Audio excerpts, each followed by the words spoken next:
with this emblem and the meaning of this snake. So, and now the original artwork, they have just a wheel. But because it's called the Wheel of Time, for me, time is clock. At least that's the way I assimilate it. So I decided on my own to add a little bit of, you know, some watch hands here with some little ticks to designate a time, just to really bring in the time aspect. And I don't know, because I'm not deeper into the series, if that was silly of me to do, but it's what I'm feeling, so it's what we're gonna do for now. So I'm not going to sketch in all the little teeny tiny details, but that's the rough outline of what I had sketched. I'm hoping just so that way it shows up a little bit clearer for you guys. Michael, it's 9 o'clock. Before my eldest goes to bed, for Christmas, I got all of my lads and lasses coloring stuff because I just can't help myself, and he's been really wanting Prismacolors. So for Christmas I got him this cute set of Prismacolor Scholar pencils, 60 of them, and they were on sale, so they were pretty decently priced. And let me tell you, he was just so exciting. How do you like them, Michael? I love them. I'm pretty sure these are the best pencils I've ever had. See, so definitely worth it. They're so cute. And he's so excited, and I'm just so excited to be able to introduce a new generation to the fun of art. I mean, and he's very talented, as I've said on many videos before. He's very talented when it comes to artwork. He's won so many awards through his school, through the town, so he's very talented. So I just love giving him these cool tools to use and just to see what he comes up with. Okay, so I think we'll start with the wheel. So I picked out this brown to golden type palette. So we're gonna pick that out first. We'll take the white out in case we need any highlight. I'm really excited, guys. I have no idea what this is gonna look like on black paper. Good night, Michael. Good night. So we start with the hands. I'm starting with these little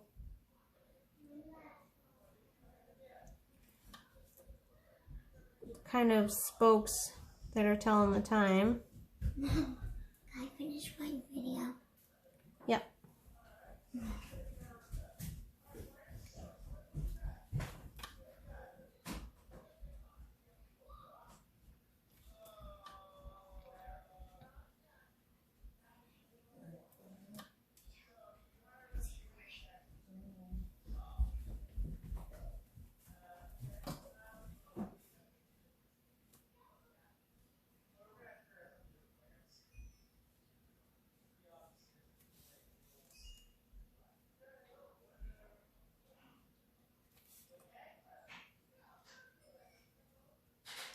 So I'm kind of trying to pick a light source as if it was coming from this direction and seeing how's that going to play with my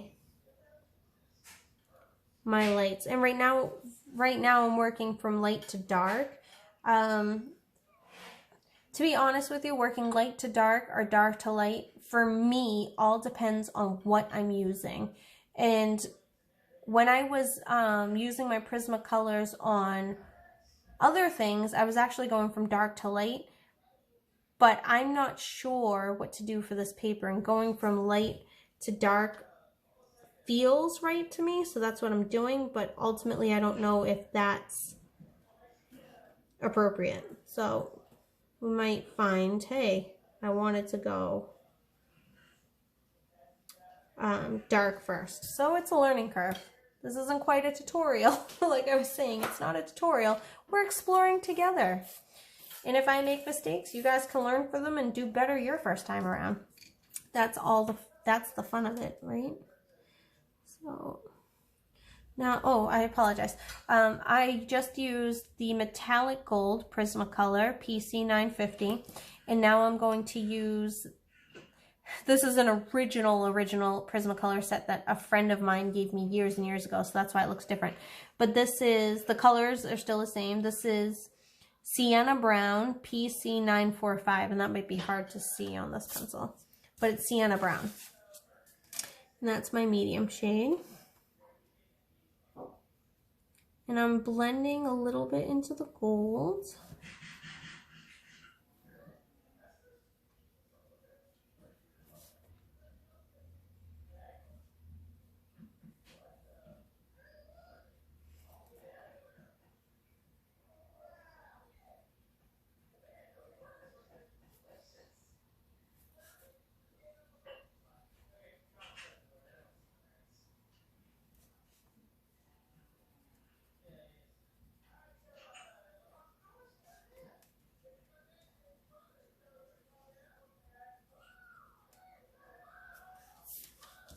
Sorry guys, I have to turn the paper as I go. Sorry if that drives you guys crazy, but just have to be comfortable while I work. And also the light is really reflecting off of the metallic pencil that I use, so I'm having a hard time seeing it just a little bit. It's funny because the metallic gold doesn't look so metallic on white paper. Let me see if I have some white paper here that we can, just so I can show you guys. It's crazy. Oh, here we go. Oh. So this is white. It looks so dark against the white paper, right? But look at it against the black. It's so vibrant. It's crazy. Such a difference. You could literally use a metallic gold pencil as gold on the black paper, and it doesn't look bad. Okay. Now, for our dark shade, we're going to use Dark Umber, and that's PC947. So I'm just going to go in, and I'm going to zoom you guys in a little bit here so you can see a little bit closer what I'm doing. And I'm just literally going to add kind of a dark shadow. And I'm going to go up both sides. Let me sharpen this. I just want to define my little rectangle here. So I'm going to go up, I'm going to go along my shadow side, and I'm going to go up both short sides as well, just because I really want to define this little rectangle.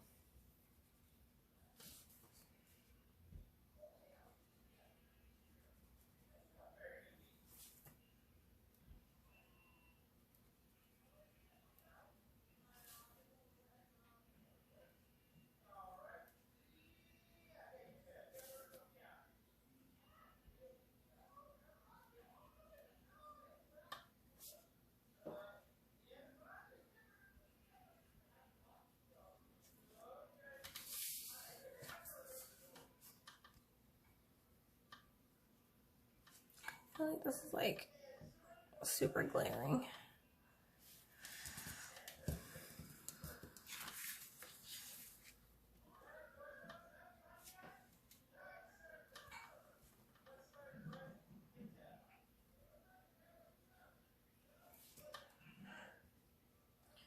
Feel like I might need an Ian Sassy Pants light diffuser over here. If you guys don't know what I'm talking about, check out Dede's channel. Okay, so there are my little time designator spokes, and I might go back and outline them in black if I feel like they're not standing out enough, because we're going to use generally the same palette for the wheel. So the thing is, because the original artwork doesn't have this time watch type piece in it, I didn't want it to stand out. I didn't want it to be like, oh, it's a wheel with a clock on it. I want the clock portion to be more subdued, almost like maybe it's engraved in the wheel, and just kind of fall into the background and be a more subtle detail that you may notice. So I'm using the same color palette for the timepiece as I am for the wheel itself. So we might have to define those spokes a little bit more with some black just to make them peek out a little bit more, but I don't know yet. So for now, we're just going to move on with the wheel. And I'm just going to take my my stone here, my aventurine, this is an aventurine stone, keeps banging against the desk, so we're just going to take it off. Okay, so we're going to start with our lighter color again, and I know that this is lighter, and I'm just going to go very light to start with, just to kind of map in where I want my lighter portions to be.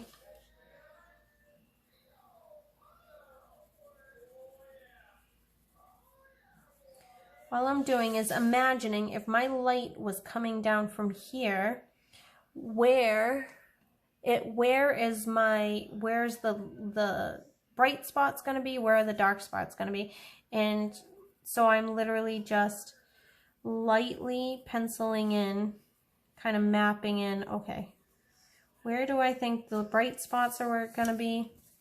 Where do I think the dark spots are going to be? And so I'm not blending, I'm not scrubbing really hard. There's a really light pressure here right now. Just enough to say, okay, yeah, that's what I think it would be. I'm not committing, I'm just playing right now.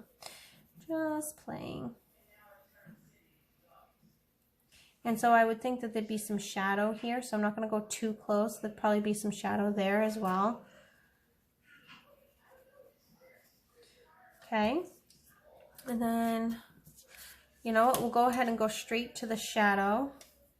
So I'm going straight to my dark umber.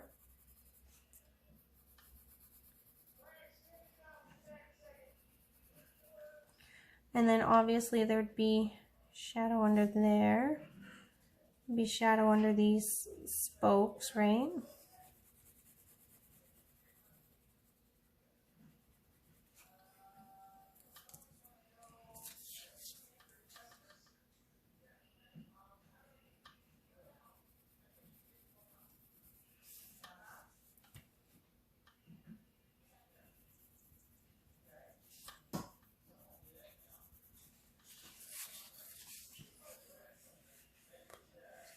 Trying to make sure that you're in camera frame here.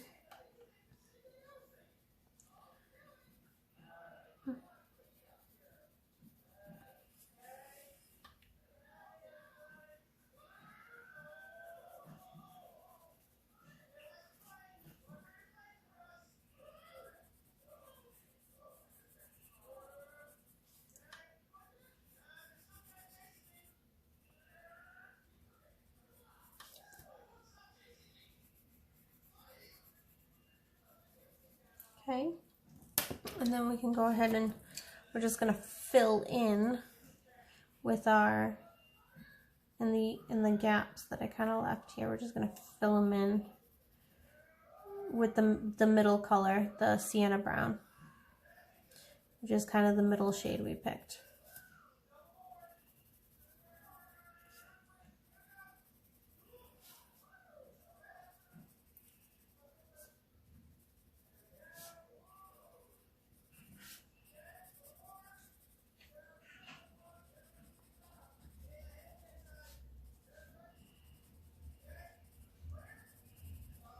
Okay, so now that we've done that, now we can go back in with more confidence and really lay in our color thick and blend it.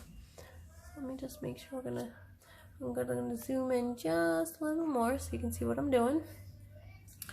Okay, so I'm gonna start with my gold over here. I'm gonna go right to the edge of my line.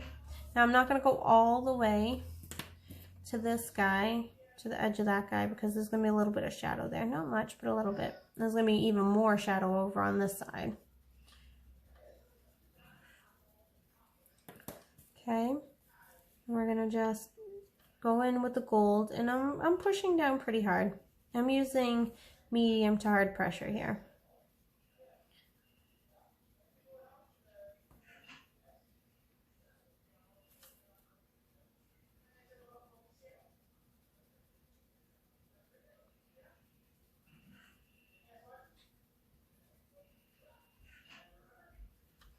Okay, we'll just take it one little section at a time.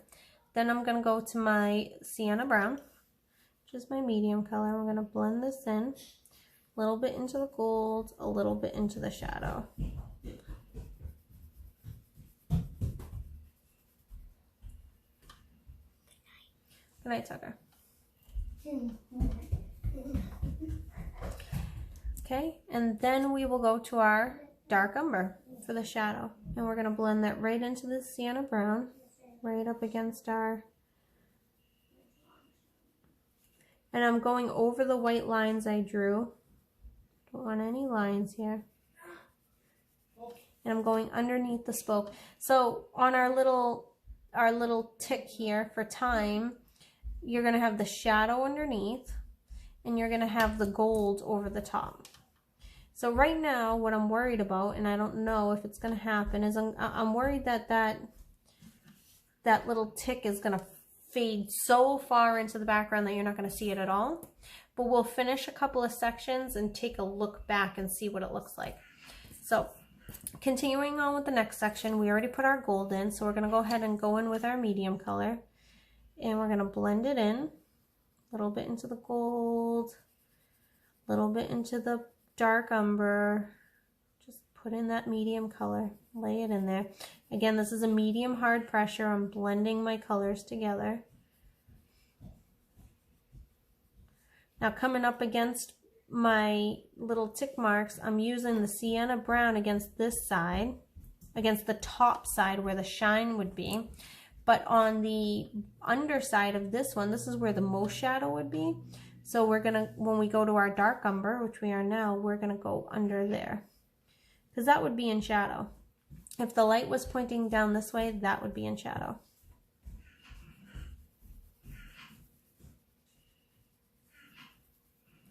We're blending a little bit into the sienna, and we're going underneath the next time spoke here. There we go. And I just feel like the gold isn't blended enough, so we're just going to go in there with almost a hard pressure right there, just at the very top where I want the most highlight. All right, let's do the next section before we step back and look at our little time blip. So we're going to turn the wheel of time, and we're going to go again with our metallic gold. And again, we're going to go over the top of this spoke because that would still be in light. Now there's less light now because as the light is shining down this way, more of this side starts to come into shadow. So there's more light, less light here. So our gold portion is much smaller than it was on the top too.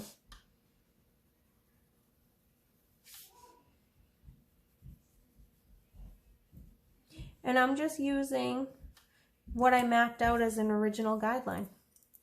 Now we'll go in with our sienna brown. And I'm going to leave this darker because that would be very dark. So we're going to use our darkest shade for that. We're going to blend in here. Over the top of this one, we'll use sienna brown.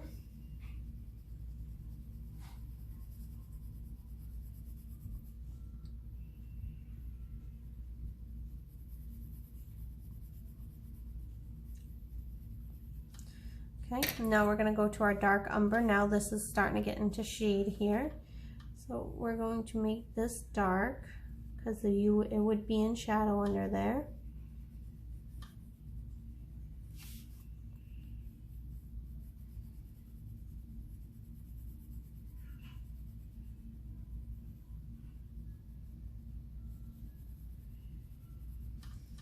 Okay, so for myself, so we're just going to take a peek here, and I'm just looking, and I don't know, I'm gonna experiment. I'm gonna put a tiny bit of black on it, but not a lot to make it really stand out, but just a teeny bit, and see, okay, does it make it pop too much, or are we okay with the way it is? So if I just were to put a teeny bit of black right there, right where the deepest shadow would be. Yes, I think that's what we're gonna do. So then if we do this one, same thing, just a little line. We're not gonna go crazy. just where the deepest crease of a shadow would be. Gorgeous. So that's what we're gonna do. So I'm gonna keep the black over here to the side. And we're gonna move over to the next section.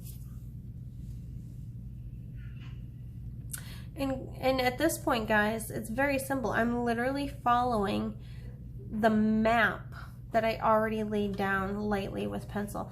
So now my light has changed from being here to being on this side of the wheel. So now we're moving our golds, not so much here, but as we get closer to the bottom. So the lightest portion goes there. We'll come up the side a little bit, but not too much. There's not a lot of light on this section. And I'm gonna go ahead and do the next couple of sections. So now our light's here. So now we're here on this side. That comes in a little bit, but not too much. And this comes in here. There we go.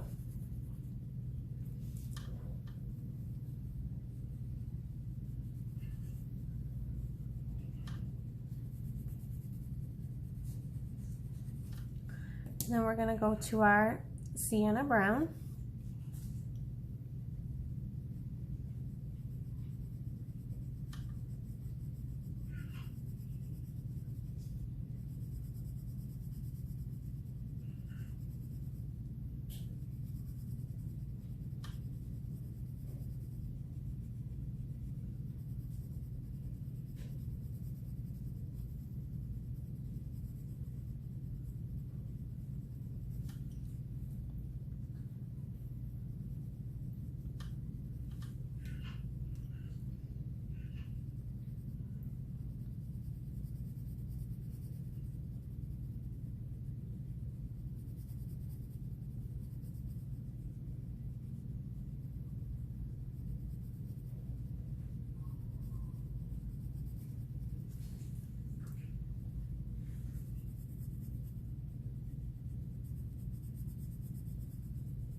Okay, now we're gonna go to our dark umber.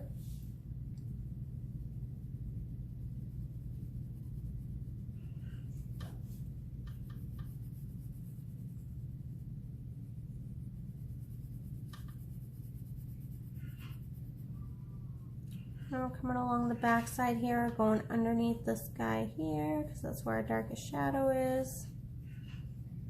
Underneath here. And I'm making sure to cover up all those white sketch lines we put in. I don't want to see any of those when we're done.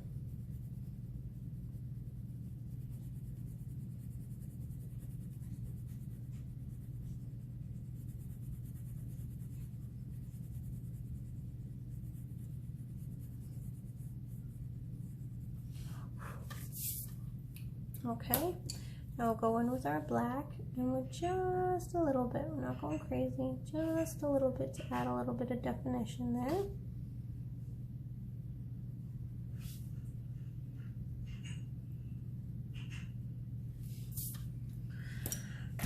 Gorgeous. So that's 1/2 of that part of the wheel.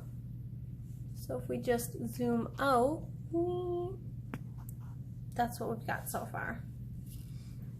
So let's go ahead and do the center portion. And we're going to do the same thing, just map out where you think the light will be.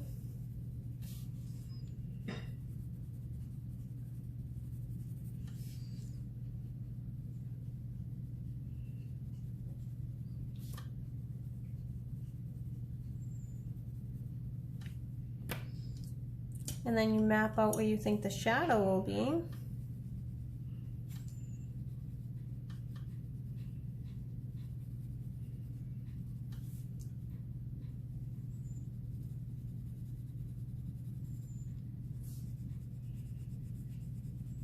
And then your middle color goes everywhere in between.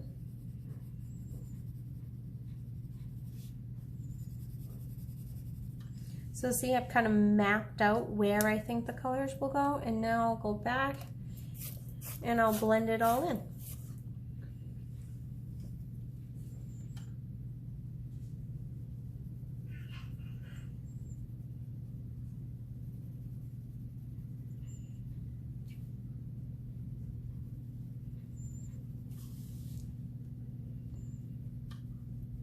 Making sure to cover those white lines. Don't want to see those white lines.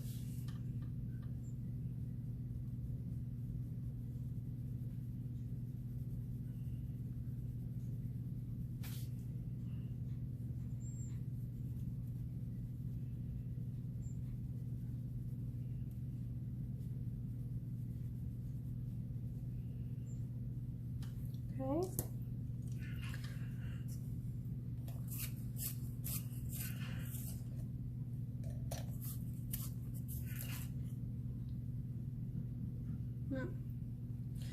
I think that's got a broken lead in there, but we'll see. Feels wiggly. The only thing about Prismacolors is they're very soft, so if you drop the box, you drop the pencil, you sharpen them too roughly, the lead part of the colored part of the pencil will break somewhere in here, and then sometimes it just wants to wiggle out and fall out. So you do have to be careful, and sometimes I'm just like in the zone and I'm not paying attention to the pressure I'm using when I'm sharpening, especially.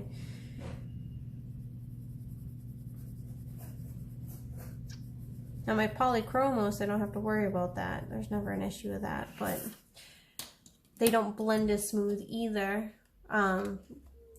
I shouldn't say that. They're not as creamy, they're not as soft. They do blend very nice, but you need more layers to achieve the same look as opposed to Prismacolors where they're so creamy and smooth, they just go on really soft and you can get a real blended look very quickly.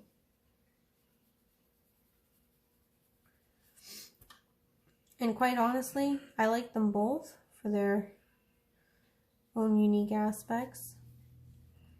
If I'm prepared to spend more time on a piece, I'll use my polychromos.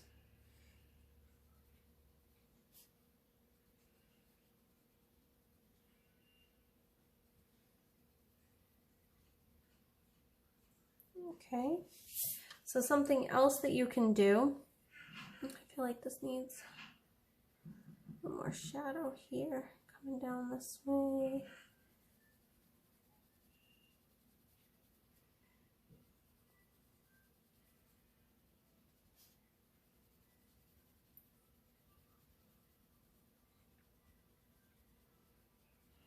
There we go.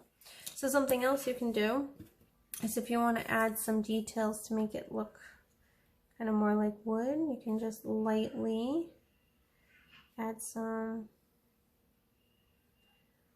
lines in here.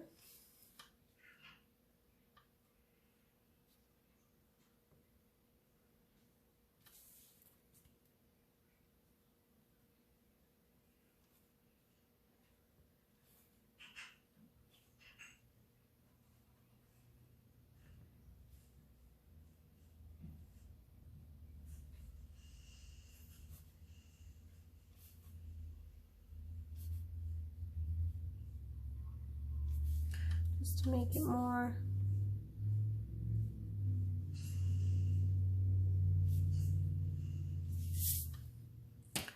textured. I'm not so sure that I like the lines done in black, so if I were to do the same technique here, I think I'd actually rather use my dark umber because I feel like the black stands out a lot and looks more like sketchy lines. So if I were to do the same thing here, I think I'd actually use just go ahead and use my darkest color here. So that way it's there, but it's not obvious. I want it to kind of fade into the background.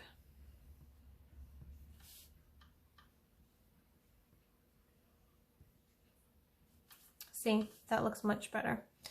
A little less pronounced. You can see the difference there.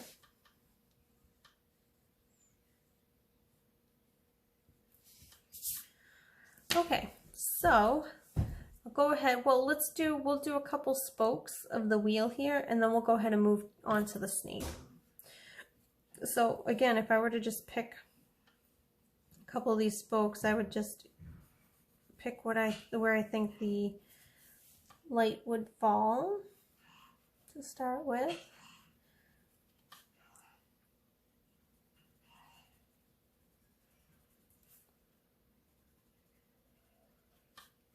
Okay, so we'll do those three. Oh, see, look it. I knew it. I knew that was going to happen. I could feel it. We'll do our dark shade first before we sharpen that. Now we're doing our shadow.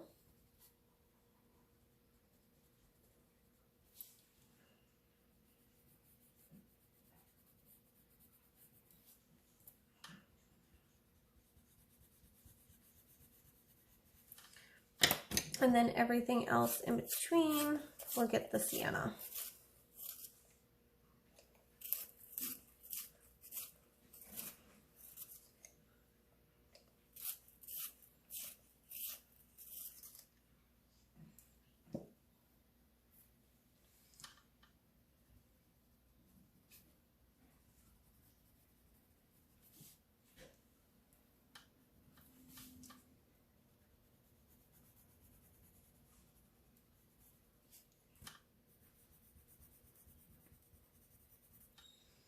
So now I'm going to go back and just make it more vibrant, more defined where I want it to be.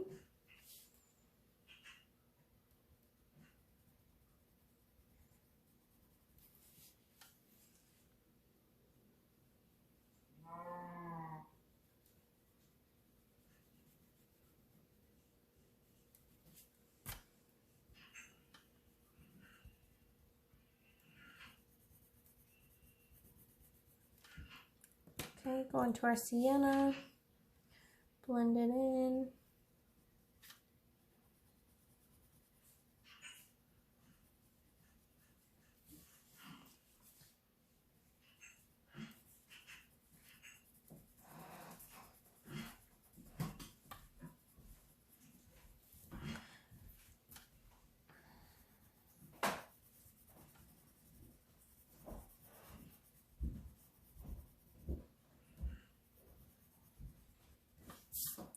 And then we'll go to our dark umber.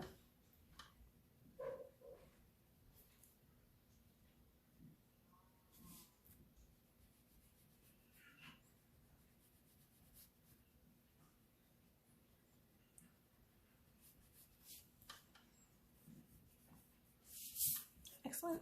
So I'm going to, I do want to do the hands on here, but let's do some of the snake first, and then we'll go ahead and do the hands, and then maybe we'll finish the wheel.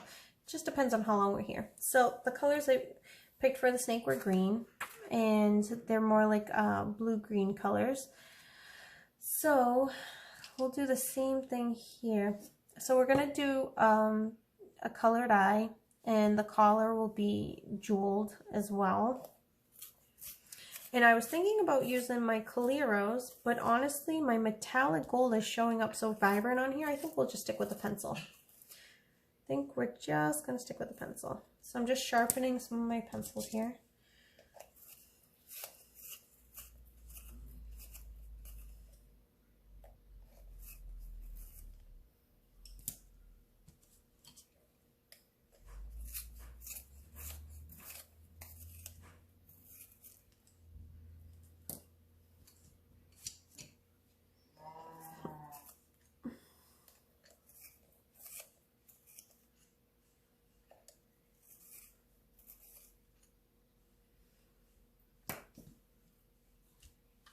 Okay, so we're going to start with our lightest green. We're going to use True Green, which is PC 910.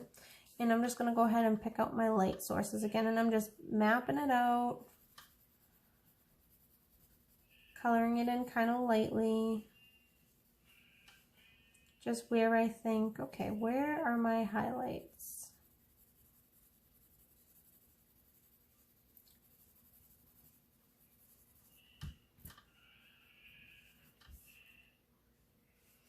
And I've got some scales here, and so we're going to start by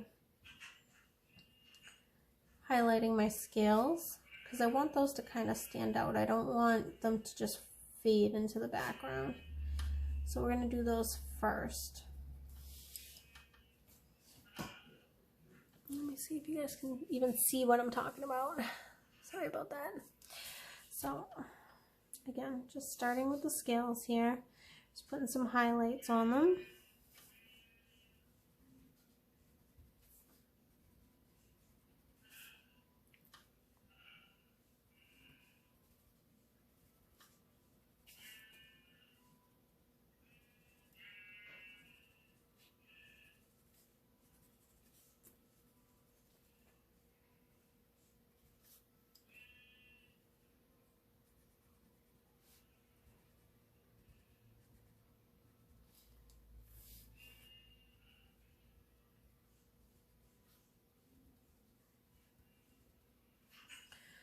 Okay, and then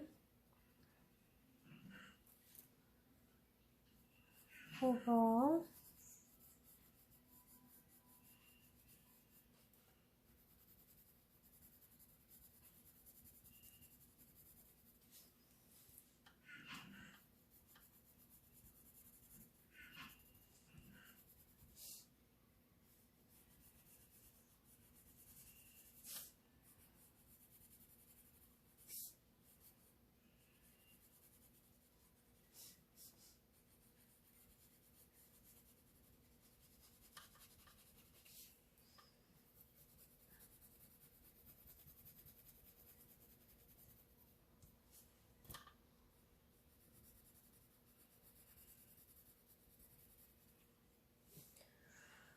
so we'll do 1/2 to start with. Okay, and then we'll take our darkest color to pick out our shaded areas, and we're using Peacock Green PC 907.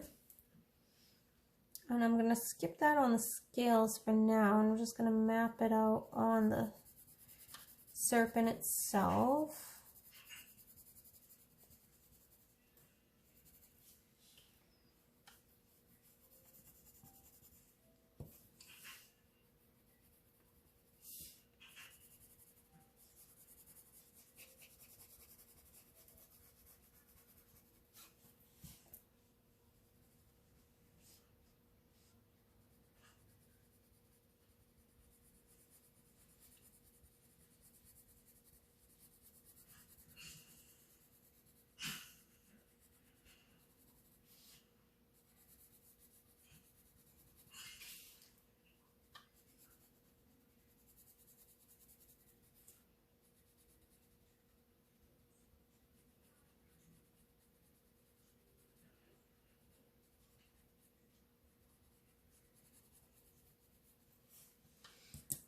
And then for our middle green, we are using Grass Green PC 909.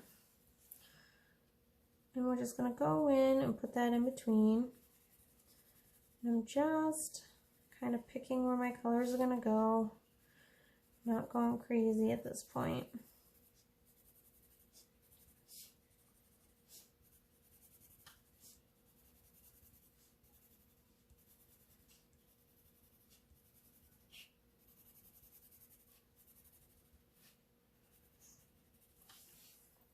And I've kind of left room around the scale so I can still see